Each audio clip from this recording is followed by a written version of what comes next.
નમસ્કાર, પલ એક્સપ્રેસ ન્યૂઝમાં આપનું સ્વાગત છે। નીટ પરીક્ષા રદ થવા બાબતે સુરતની પ્રેસિડેન્સી સ્કૂલના આચાર્ય દીપિકા શુક્લાનું નિવેદન। આચાર્યએ નિવેદન આપતા કહ્યું, વિદ્યાર્થીઓએ કરેલી મહેનત પર પાણી ફરી વળ્યું। વિદ્યાર્થીઓએ ખૂબ આશા સાથે પરીક્ષા આપી હતી। વિદ્યાર્થીઓએ ફરી પરીક્ષા માટે પ્રિપેર થવું પડશે। જવાબદાર લોકો સામે કાર્યવાહી થવી જોઈએ। પેપર લીક ન થાય તે પ્રકારે સરકારે પણ સિસ્ટમ ઊભી કરવી પડશે। દેશના લાખો વિદ્યાર્થીઓ આ ઘટનાથી હતાશ થઈ ગયા છે। હું કુમારી દીપિકા શુક્લા, આચાર્ય પ્રેસિડેન્સી સ્કૂલ। આજરોજ નીટની મહત્વની પરીક્ષા રદ થયાના સમાચાર ખૂબ આઘાતજનક છે।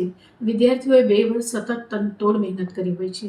નીટની પરીક્ષા માટે વિદ્યાર્થી એટલો આતુર હોય છે કે એને એવી ચોક્કસપણે ખબર છે કે 2 વર્ષની મારી આ મહેનત અને નીટ પરીક્ષા ક્રેશ કર્યા પછી મારે જે એડમિશન લેવાનું છે સારી કોલેજમાં, સારી જગ્યાએ, ગવર્મેન્ટ કોલેજમાં, એ બધા માટે હું માનસિક રીતે તૈયાર છું અને 2 વર્ષની સામે મને મારી લાઈફ મળવાની છે।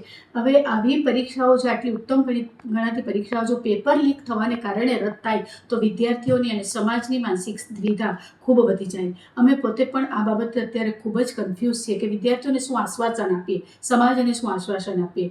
આવી ઘટનાઓ જો વારંવાર બનતી રહે તો પરીક્ષા ઉપરની વિશ્વસનીયતા ઘટે છે। આના કરતાં કોઈ ઉત્તમ વિકલ્પ શોધાવવો જોઈએ, પ્રવેશનો યોગ્ય આધાર શોધાવવો જોઈએ અને હવે આવી ચેષ્ટાઓ ન થાય એ માટેનો ચુસ્ત બંદોબસ્ત, ગુપ્તતા અને વિશ્વસનીયતા જળવાય એવી ચોક્કસપણે માંગ છે। કારણ કે વિદ્યાર્થી, વાલી બંને હતાશ છે અને હવે ફરી પાછી પરીક્ષાની ક્યારે તારીખો જાહેર થાય, કેવી રીતે પરીક્ષા લેવાશે, ક્યાં એને શું વ્યવસ્થા ફાળવવામાં આવશે, આ બધા જ પ્રશ્નો સામે છે।